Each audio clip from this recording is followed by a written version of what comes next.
For 18 years, Daniel was the one who did the bringing back. He was a paramedic in the Pacific Northwest, 44 years old when I met him. He had that particular kind of stillness that develops in people who have worked a long time in emergency medicine.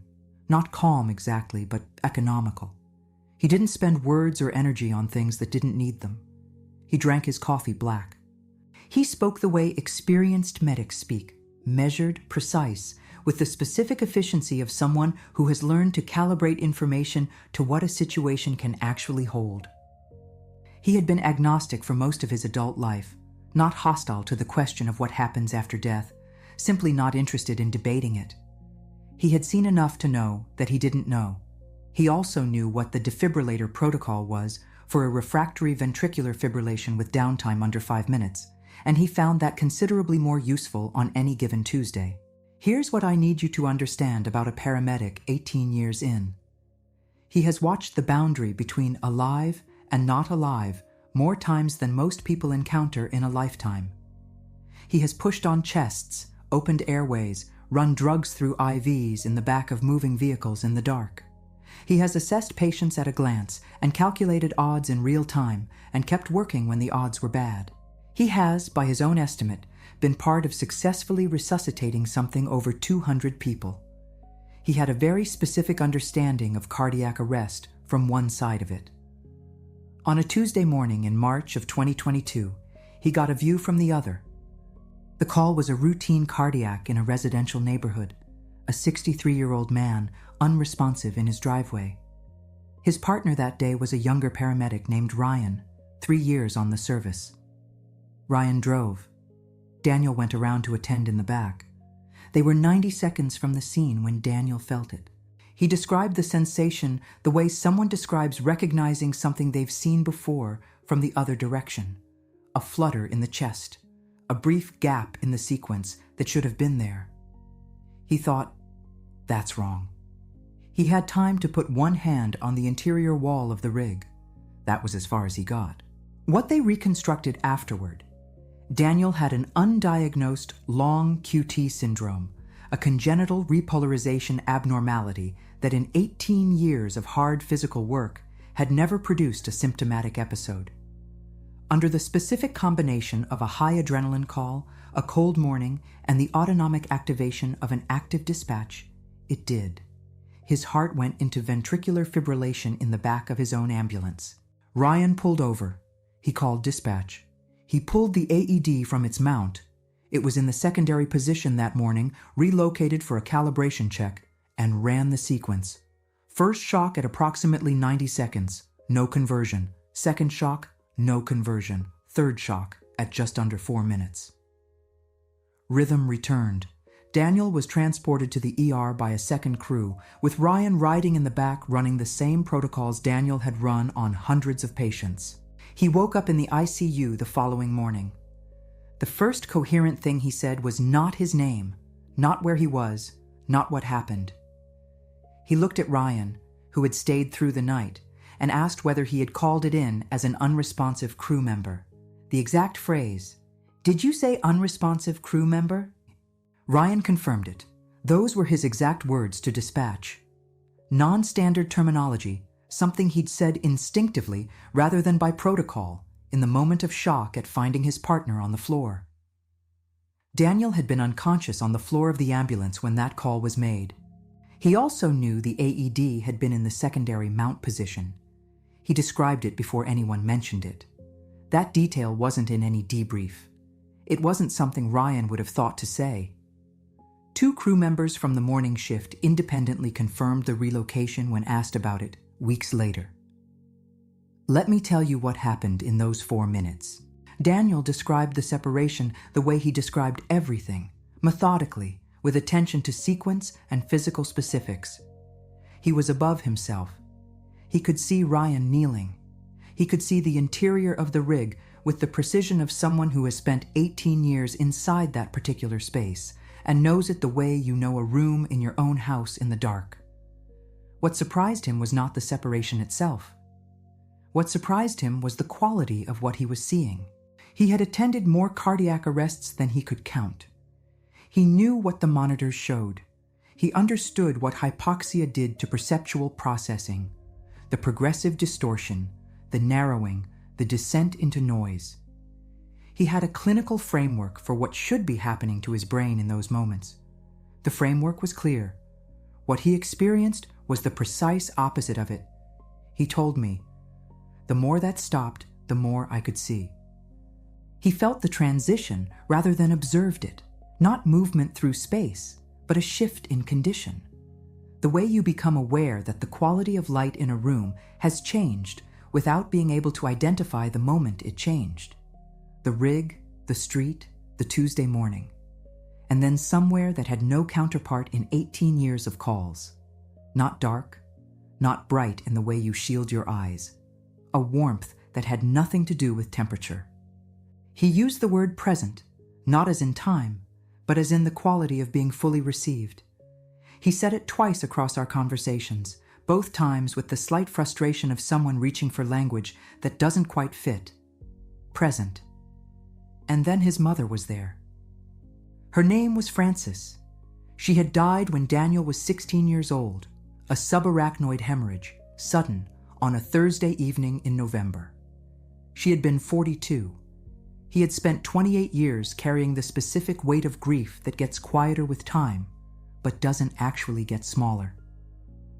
The grief of 16, which has a texture unlike any other, because it happens at exactly the age when you're old enough to fully understand what you've lost, and still too young to know how to carry it.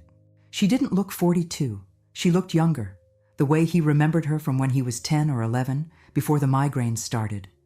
Before the headaches that came first, the ones they later understood had been warning signs.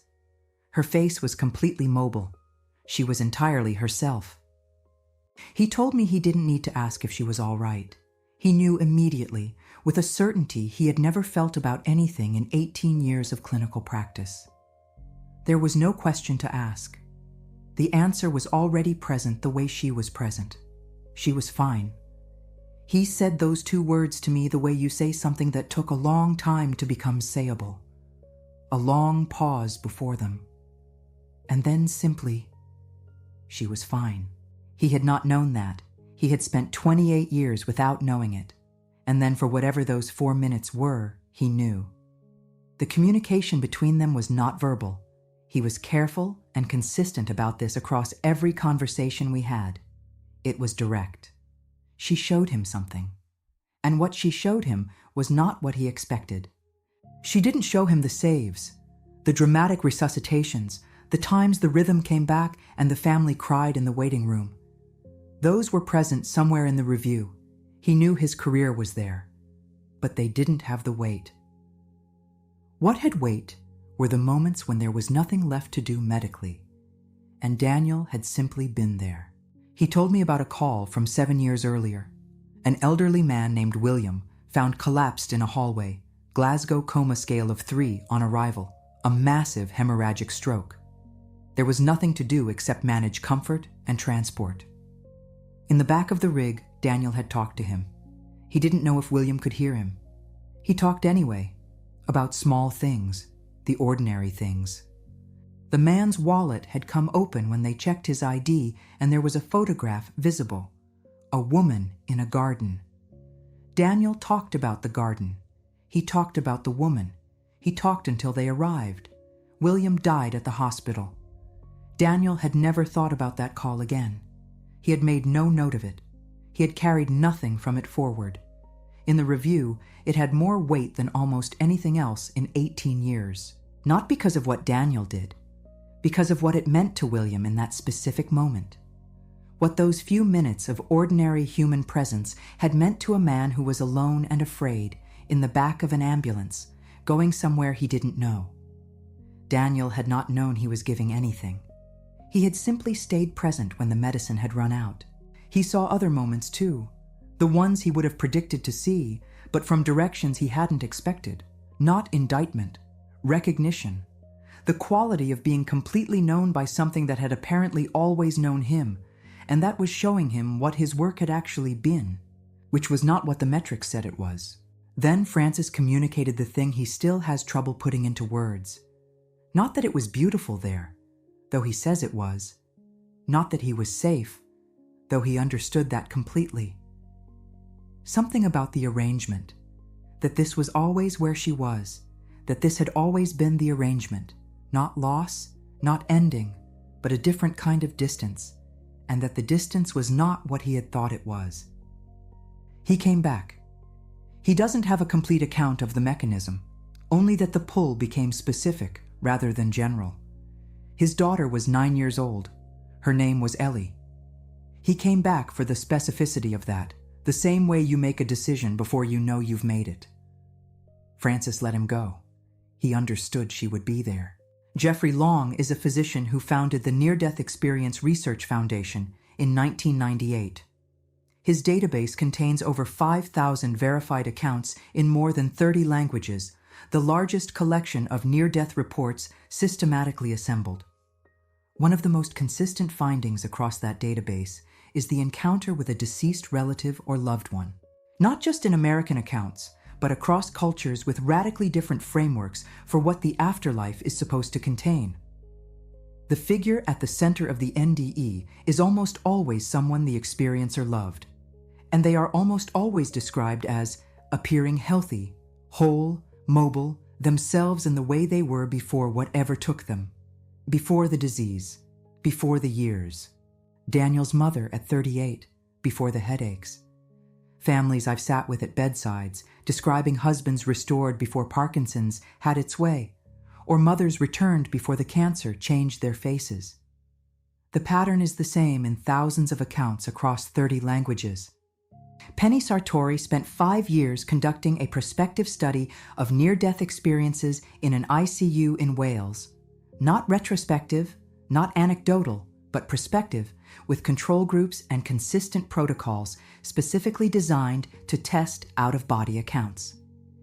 She embedded systematic observation of the resuscitation environment so she could verify whether patients who reported OBE observations were describing what was actually there. They were. Details of equipment, team positions, conversations. Things they couldn't have perceived from a body lying flat on a bed. Confirmed by the clinical team afterward.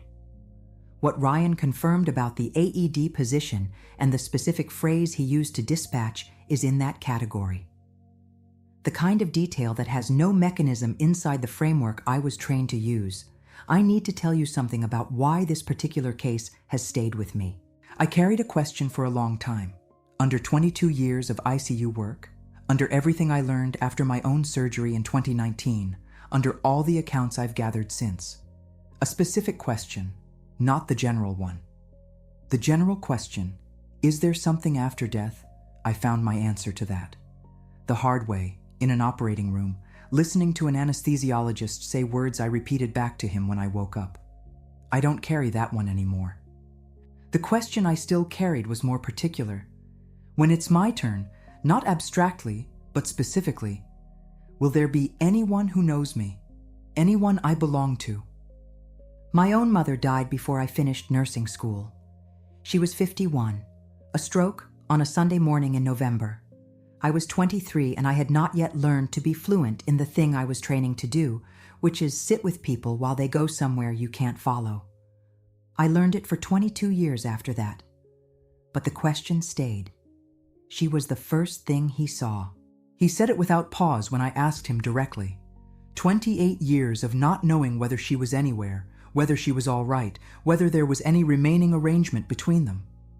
And she was the first thing he saw. I think about the calls he made across those 18 years. 200 resuscitations.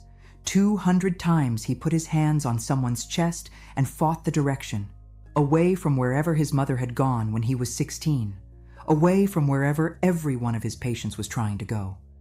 He did all of that from one side of something he had never seen. He knows now what he was fighting people away from. He described it without regret. He said the work felt different now, not less necessary, but differently meaningful. He understood that the moments that had the weight in the review were not the ones where he applied the protocol correctly. They were the ones where he stayed present when the protocol had run out.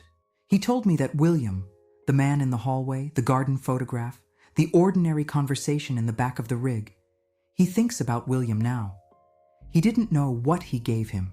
He didn't know he gave him anything. He was just a paramedic in the back of an ambulance, keeping someone company because there was nothing else to do. The review showed him what that was worth.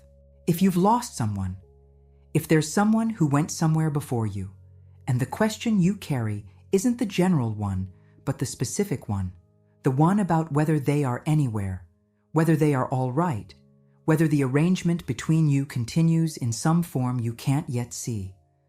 I want to tell you what a paramedic told me. He spent 18 years not knowing. Then he went there. And the first thing he found was that she was fine. That was the word he used. Fine. Not miraculous, not transformed, just entirely herself, and fine, and waiting in whatever way that word applies to somewhere without time. He came back. He's still bringing people back.